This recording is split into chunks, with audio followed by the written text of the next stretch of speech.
En juin 1859, un cabriolet traverse le nord de l'Italie sur des routes cahotantes. Son passager, un homme d'affaires genevois, Henri Dunant, veut tenter d'obtenir une audience de Napoléon III. Il sait que l'empereur des Français se trouve dans la région, à la tête de son armée. Un soir, près de Solferino, un village habituellement paisible, Henri Dunant se retrouve soudain au milieu d'un champ de bataille. Les armées françaises et autrichiennes s'affrontent sans merci. Dunant est rempli d'horreur. À la tombée de la nuit, des milliers de soldats sont morts ou gisent agonisants ou blessés, abandonnés sans soin sur le champ de bataille. Les services de santé des armées sont débordés et impuissants. Les soldats des deux camps, épuisés et ensanglantés, tentent de survivre et de regagner leur position.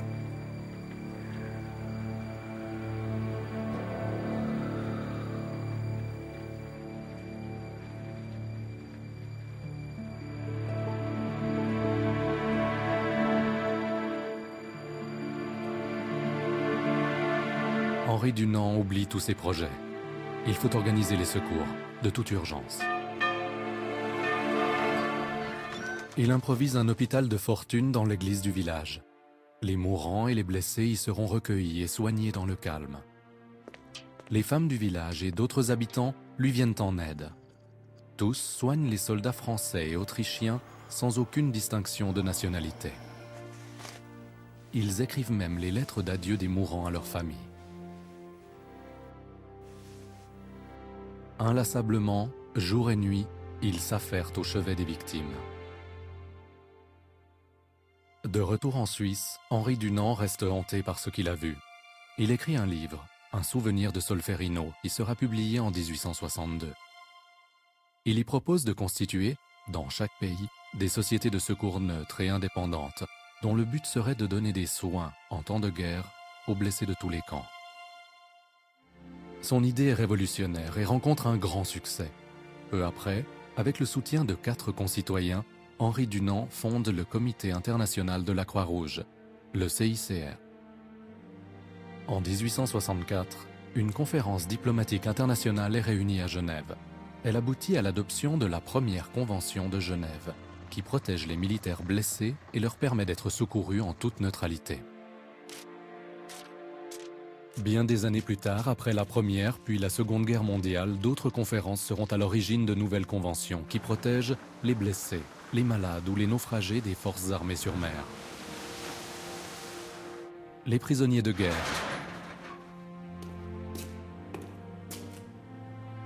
et les civils victimes de la guerre. Mais c'est Henri Dunant qui aura fait figure de pionnier, car son esprit d'initiative a ouvert la voie vers le changement en faisant preuve d'humanité dans l'inhumanité de la guerre.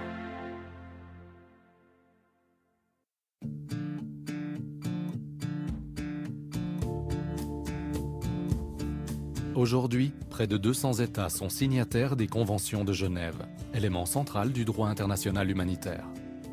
Le CICR, resté le gardien de ces conventions, s'emploie à promouvoir ce droit et met tout en œuvre pour protéger, sans discrimination, la vie et la dignité des victimes de conflits armés.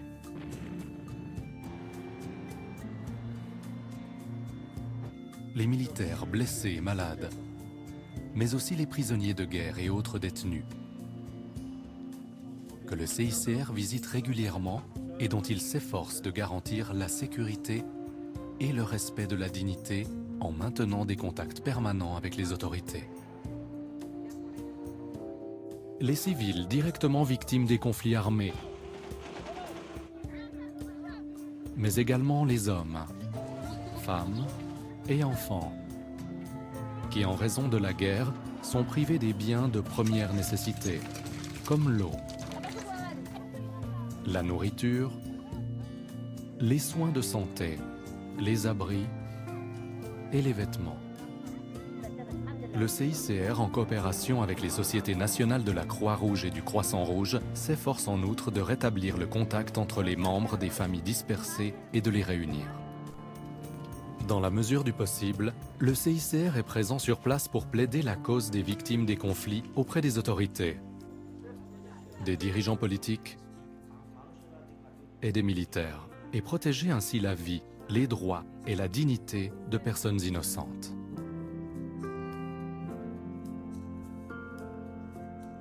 Il existe aujourd'hui plus de 180 sociétés nationales de la Croix-Rouge et du Croissant-Rouge dans le monde. Elles interviennent lorsqu'un conflit armé éclate dans leur région, mais mènent aussi bien d'autres activités indispensables en temps de paix pour venir en aide aux plus vulnérables. Les sociétés nationales sont surtout actives dans 4 domaines principaux. Intervention en cas de catastrophe, préparation aux catastrophes, services de santé communautaire et premiers secours, diffusion des principes et des valeurs humanitaires. En 1919, les sociétés nationales ont décidé de fonder leur propre fédération. Aujourd'hui, la Fédération internationale des sociétés de la Croix-Rouge et du Croissant-Rouge coordonne les activités des sociétés nationales à l'échelon international.